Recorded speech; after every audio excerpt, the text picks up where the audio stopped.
Hi hello ನಮಸ್ಕಾರ, welcome to my YouTube channel. ಇವತ್ತಿನ recipe mushroom gravy. ತುಂಬ ಚೆನ್ನಾಗಿರುತ್ತೆ, ಚಪಾತಿಗೆಲ್ಲ ಮಸ್ತ್ ಕಾಂಬಿನೇಷನ್. ಬೇಕಾಗಿರುವ ಸಾಮಗ್ರಿಗಳು: ಮಶ್ರೂಮ್ನ ನೀಟಾಗಿ ವಾಶ್ ಮಾಡಿ ಈ ಥರ ಕಟ್ ಮಾಡಿಕೊಂಡಿದ್ದೀನಿ. ಇಕ್ಕಿದ ಬೇಳೆ ಇತ್ತು ಸ್ವಲ್ಪ, ಇಕ್ಕಿದ ಬೇಳೆ ಹಾಕ್ಕೊಳ್ತಾ ಇದ್ದೀನಿ. ಕೊತ್ತಂಬರಿ ಸೊಪ್ಪು, ಬೆಳ್ಳುಳ್ಳಿ, ಶುಂಠಿ, ಚಕ್ಕೆ, ಲವಂಗ, ಗಸಗಸೆ, ಕಾಯಿ ತುರಿ, ಹುರ್ಗಡ್ಲೆ, ಇಷ್ಟೇ ಬೇಕಾಗಿರೋದು. ಸ್ವಲ್ಪ ಸಿಂಪಲ್ಲಾಗಿ ಮಾಡ್ಕೊಳ್ಳೋ ಅಂಥ ರೆಸಿಪಿ ಇದು. ಸಾಂಬಾರು ಪೌಡರ್ ಅಂದರೆ ಮಟನ್ ಸಾಂಬಾರು ಪೌಡರ್ ಇದು 2 ಸ್ಪೂನ್ ಹಾಕ್ಕೊಂಡಿದ್ದೀನಿ. ಇದನ್ನೆಲ್ಲ ಹಾಕ್ಕೊಂಡು ಸಣ್ಣಗೆ ರುಬ್ಕೊಬೇಕು. ನುಣ್ಣಗೆ ರುಬ್ಕೊಳ್ಳೋದ್ರಿಂದ ಕಲರ್ ಕೂಡ ಚೆನ್ನಾಗಿ ಬರುತ್ತೆ, ಟೇಸ್ಟು ಕೂಡ ಚೆನ್ನಾಗಿರುತ್ತೆ. ಜಾಸ್ತಿ ಏನೂ ಹಾಕ್ಕೊಳ್ತಾನೆ ಸ್ವಲ್ಪ ಸ್ವಲ್ಪ ಹಾಕ್ಕೊಂಡು ರುಬ್ಕೊಂಡ್ರೆ ಗ್ರೇವಿ ಕೂಡ ಚೆನ್ನಾಗಿ ಟೇಸ್ಟಿಯಾಗಿ ಬರುತ್ತೆ. ಈ ಥರ ಕಲರ್ ಬರಬೇಕು ರುಬ್ಬಿದಾಗ. ಇವಾಗ ಒಗ್ಗರಣೆಗೆ ಪುದೀನ, ಟೊಮೊಟೊ ಮತ್ತು ಈರುಳ್ಳಿ ಇಷ್ಟೇ ಬೇಕಾಗಿರೋದು ಗೈಸ್. ಇವಾಗ ಒಂದು ಕಡಾಯಿಗೆ ಸ್ವಲ್ಪ ಎಣ್ಣೆ ಹಾಕ್ಕೊಳ್ಳಿ. ಬೆಣ್ಣೆ ಇದ್ದರೆ ಹಾಕ್ಕೊಳ್ಳಿ, ಆಪ್ಷನಲ್. ಬೆಣ್ಣೆ ಇದ್ದರೆ ಟೇಸ್ಟು ಚೆನ್ನಾಗಿರುತ್ತೆ, ಇದ್ದರೆ ಹಾಕ್ಕೊಳ್ಳಿ, ಇಲ್ಲಾಂದ್ರೇನು ಬೇಡ.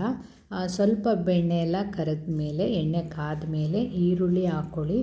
ಈರುಳ್ಳಿ ಚೆನ್ನಾಗಿ ಫ್ರೈ ಆದಮೇಲೆ ಪುದೀನ ಸೊಪ್ಪು ಹಾಕ್ಕೊಂಡು, ನಾನಿಲ್ಲಿ ಇಕ್ಕಿದ ಬೇಳೆ ಹಾಕ್ತಾಯಿದ್ದೀನಿ. ನೀವು ಇಕ್ಕಿದ ಬೇಳೆ ಬೇಕು ಇದ್ದರೆ ಹಾಕ್ಕೊಳ್ಳಿ, ಇಲ್ಲಾಂದರೆ ಬರೀ ಮಶ್ರೂಮೇ ಹಾಕ್ಕೊಂಡು ಗ್ರೇವಿ ಮಾಡ್ಕೊಬೋದು. ಇಲ್ಲ ಅಂದರೆ ತರಕಾರಿಗಳ್ನ ಸೇರಿಸಿ ಹಾಕ್ಕೊಬೋದು, ಏನೇ ತರಕಾರಿಗಳು ಹಾಕ್ಕೊಬೋದು.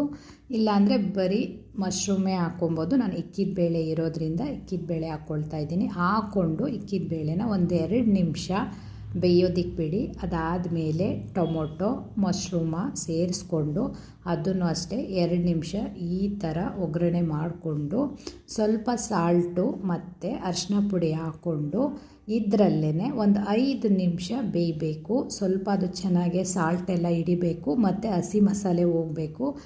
ಒಂದು 5 ನಿಮಿಷ ಈ ಥರ ಹಾಗೇ ಡ್ರೈ ಮಾಡ್ಕೊಳ್ಳಿ, ಚೆನ್ನಾಗಿರುತ್ತೆ ಆವಾಗ ಟೇಸ್ಟು. ಮಶ್ರೂಮ್ ಆಗಲಿ ಇಕ್ಕಿದ ಬೇಳೆ ಆಗಲಿ ಆವಾಗ ಸೆಪ್ಪೆ ಇರೋದಿಲ್ಲ, ಅದಕ್ಕೂ ಕೂಡ ರುಚಿ ಹಿಡ್ದಿರುತ್ತೆ, ಚೆನ್ನಾಗಿರುತ್ತೆ. ಈ ಥರ ಅರಿಶಿನ ಎಲ್ಲ ಹಾಕ್ಕೊಂಡು ಸ್ವಲ್ಪ ಫ್ರೈ ಮಾಡಿಕೊಂಡು ಒಂದು 5 ನಿಮಿಷ ಕ್ಲೋಸ್ ಮಾಡ್ಕೊಂಡು ಬೇಯಿಸ್ಕೊಳ್ಳೋದ್ರಿಂದ ಅದರಲ್ಲೇ ನೀರು ಬಿಟ್ಕೊಳ್ಳುತ್ತೆ, ಆವಾಗ ಚೆನ್ನಾಗಿ ಬೇಯುತ್ತೆ. ಒಂದು 20% ಈ ಥರನೇ ಬೇಯಿಸ್ಕೊಬೇಕು. ನೆಕ್ಸ್ಟು ಇದೆಲ್ಲ ಚೆನ್ನಾಗಾದಮೇಲೆ ರುಬ್ಬಿರೋ ಅಂಥ ಮಸಾಲೆ ಹಾಕ್ಕೊಳ್ಳಿ. ಮಸಾಲೆ ಹಾಕ್ಕೊಂಡು ಅಷ್ಟೇ 1-2 ನಿಮಿಷ ಈ ಥರ ಮಿಕ್ಸ್ ಮಾಡಿಕೊಂಡು 1-2 ನಿಮಿಷ ಕುದಿ ಬರೋವರೆಗೆ ಬಿಡಿ. ಅದಾದಮೇಲೆ ನೀರನ್ನ ಆ್ಯಡ್ ಮಾಡಿ. ನೀರು ನಿಮ್ಗೆ ಎಷ್ಟು ಬೇಕು ಅಷ್ಟನ್ನು ಆ್ಯಡ್ ಮಾಡ್ಕೊಳ್ಳಿ. ಗ್ರೇವಿ ಗಟ್ಟಿ ಬೇಕು ಅಂದರೆ ಸ್ವಲ್ಪ ಆ್ಯಡ್ ಮಾಡ್ಕೊಳ್ಳಿ, ಇಲ್ಲ ಸ್ವಲ್ಪ ತೆಳ್ಳೆ ಬೇಕು ಅಂದರೆ ಸ್ವಲ್ಪ ಜಾಸ್ತಿ ಆ್ಯಡ್ ಮಾಡ್ಕೊಳ್ಳಿ. ಒಂದೇ ಸಲ ಒಟ್ಟಿನಲ್ಲಿ ನೀರನ್ನ ಆ್ಯಡ್ ಮಾಡ್ಕೊಬೇಕು. ಆವಾಗಲೇ ನೀರನ್ನ ಹಾಕೋಕ್ಕೆ ಹೋಗಬೇಡಿ. ಇವಾಗ ಎಷ್ಟು ಬೇಕೋ ಅಷ್ಟನ್ನು ಆ್ಯಡ್ ಮಾಡಿಕೊಂಡು ಕುದಿಸ್ಕೊಬೇಕು. ಸ್ವಲ್ಪ ತೆಳ್ಳಗಾದ್ರೂ ಕುದೀತಾ ಗಟ್ಟಿಗಾಗುತ್ತೆ ಗ್ರೇವಿ. ನಾವು ಕಡಲೆ ಹಾಕಿರೋದ್ರಿಂದ ಸ್ವಲ್ಪ ಗ್ರೇವಿ ಗಟ್ಟಿನೇ ಬರುತ್ತೆ. ಕಡಲೆ ಹಾಕೋ ಉದ್ದೇಶ ಅದನ್ನೇ, ಗ್ರೇವಿ ಗಟ್ಟಿ ಬರಲಿ ಅಂತ. ಈ ಥರ ಹಾಕ್ಕೊಂಡು ಫುಲ್ ಕ್ಲೋಸ್ ಮಾಡ್ಕೊಳಕ್ಕೆ ಹೋಗಬೇಡಿ, ಅರ್ಧ ಓಪನ್ ಇರಬೇಕು. ಪ್ಲೇಟ್ನ ಈ ಥರ ಅರ್ಧ ಓಪನ್ ಇಟ್ಕೊಂಡು ಬೇಯಿಸ್ಕೊಳ್ಳೋದ್ರಿಂದ ಅದು ಉಕ್ಕೋದಿಲ್ಲ. ಇಲ್ಲಾಂದರೆ ಗ್ರೇವಿ ಎಲ್ಲ ಉಕ್ಕಿ ಮೇಲೆ ಬಂದರೆ ಅದು ಅಷ್ಟು ಚೆನ್ನಾಗಿರಲ್ಲ. ನೀವು ಅರ್ಧ ಪ್ಲೇಟ್ ಇಟ್ಕೊಂಡು ಬೇಯಿಸ್ಕೊಳ್ಳಿ, ಫುಲ್ ಕ್ಲೋಸ್ ಮಾಡಿ ಬೇಯಿಸ್ಕೊಳ್ಳೋಕೆ ಹೋಗಬೇಡಿ. 50% ಬೆಂದ ಮೇಲೇ ಸಾಲ್ಟ್ ಹಾಕ್ಕೊಳ್ಳಿ, ಅಲ್ಲಿವರೆಗೆ ಸಾಲ್ಟ್ ಹಾಕೋಕೆ ಹೋಗಬೇಡಿ. ಫಸ್ಟೇ ನೀವು ಸಾಲ್ಟ್ ಹಾಕ್ಬಿಟ್ರೆ ಅದು ಬೇಯ್ತಾ ಉಪ್ಪು ಜಾಸ್ತಿ ಆಗಿಬಿಡುತ್ತೆ. ಒಂದು 50% ಬೆಂದ ಮೇಲೆ ಸಾಲ್ಟ್ ಹಾಕ್ಕೊಳ್ಳಿ. ಅದು ಹಾಕ್ಕೊಂಡ್ಮೇಲೆ ಇನ್ನು ಕುದಿಯೋಕೆ ಬಿಡಿ. ಫೈನಲಿ ಗ್ರೇವಿ ರೆಡಿ ಆಯಿತು. ಇವಾಗ ಸಾಲ್ಟ ಒಂದು ಸಲ ಟೇಸ್ಟ್ ಮಾಡಿ ನೋಡಿಬಿಟ್ಟು ಸಾಲ್ಟ್ ಬೇಕು ಅಂದರೆ ಹಾಕ್ಕೊಳ್ಳಿ. ಬಬಲ್ಸ್ ಎಲ್ಲ ಕಮ್ಮಿಯಾಗಿ ಎಣ್ಣೆ ಬಿಟ್ಕೊಂಡಿದೆ ಆಗಿದೆ.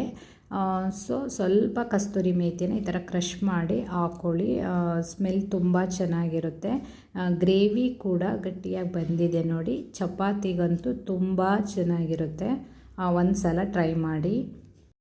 ಅತಿಯಾಗೆ ಮಸಾಲೆ ಇಲ್ಲದೇ ಸಿಂಪಲಾಗಿ ಮಾಡ್ಕೊಳ್ಳೋ ಅಂಥ ಗ್ರೇವಿ ಇದು. ತುಂಬ ಟೇಸ್ಟಿಯಾಗಿರುತ್ತೆ. ಚಪಾತಿಗಂತೂ ಮಸ್ತ್ ಕಾಂಬಿನೇಷನ್ ಅಂತಲೇ ಹೇಳ್ಬೋದು. ಮಶ್ರೂಮು ಯಾವ ಮಶ್ರೂಮ್ ಆದರೂ ಓಕೆ, ಒಂದು ಅಗಲ ಬರುತ್ತಲ್ಲ ಅದಾದರೂ ಓಕೆ, ಗುಪ್ಪು ಬರುತ್ತಲ್ಲ ಮಶ್ರೂಮು ಅದಾದರೂ ಓಕೆ. ತುಪ್ಪ ಹಾಕ್ಕೊಂಡು ತಿಂದ್ರಂತೂ ಸೂಪರಾಗಿರುತ್ತೆ. ಗೈಸ್, ನಮ್ಮ ವಿಡಿಯೋ ನಿಮ್ಗೆ ಇಷ್ಟ ಆಗಿದ್ದರೆ ಚಾನಲ್ನ ಸಬ್ಸ್ಕ್ರೈಬ್ ಮಾಡಿ, ಹಾಗೆ ನಮ್ಮ ವಿಡಿಯೋನ ವಾಚ್ ಮಾಡಿ ಹೇಗಿತ್ತು ಅಂತ ಕಮೆಂಟ್ ಮಾಡಿ.